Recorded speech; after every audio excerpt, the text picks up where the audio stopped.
The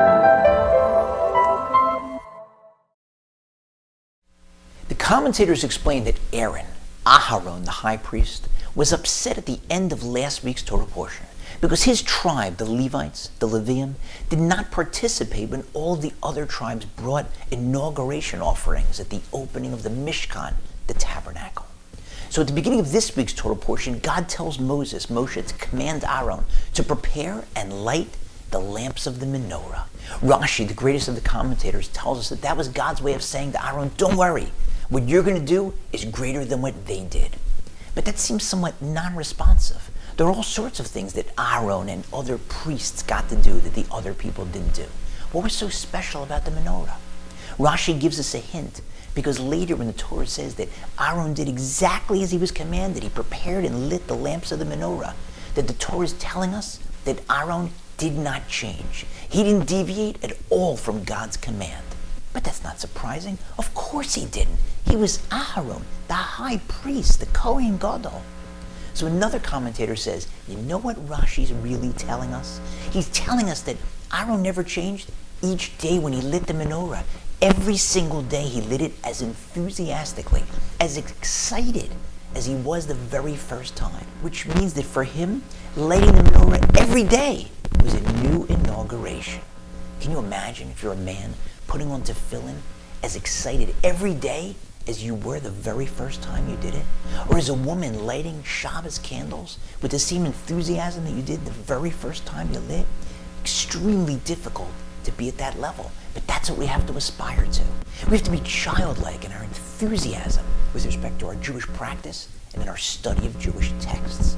As curious as a child, like a sponge, always looking to soak in new information. A great Torah sage is referred to as a Talmud Chacham, literally a wise student. A Talmud is a student, that's a kid in school. Yet we refer to a Torah sage that way because the Torah sages are as curious and enthusiastic and as energetic as children with their boundless energy. And that's how we have to be. When I was in my 20s, I had the privilege of studying with a rabbi who was in his 70s. He was a grandfather, a great-grandfather, and he was so proud of his children. And he would tell me that his children are so connected to their Judaism. He doesn't know what he did to deserve such a blessing. And he would say, the only thing I can think of that maybe was important when I was raising them is that my kids all know just how much I love a good steak. But they also know how much I love a good Dvar Torah. When I hear a good Torah thought or explanation, I love it. Now my kids see that, they know that. And even when he was telling this over, you could see how his enthusiasm must have been so infectious among his children and in his household. And ours has to be as well. To our children, to our spouses, to our friends, our colleagues, our parents, and most importantly, to ourselves. Every day's got to be a new inauguration, a new discovery. Your Torah study should be difficult, it should be challenging, but it's got to be exciting. If it isn't, you may have to change the topic, or you may have to change your study partner. Don't ever let your Jewish practice or your Jewish study get old. We usually don't pick up hitchhikers, but I'm gonna go with my instinct on this one. Saddle up, partner. You're it. You're it.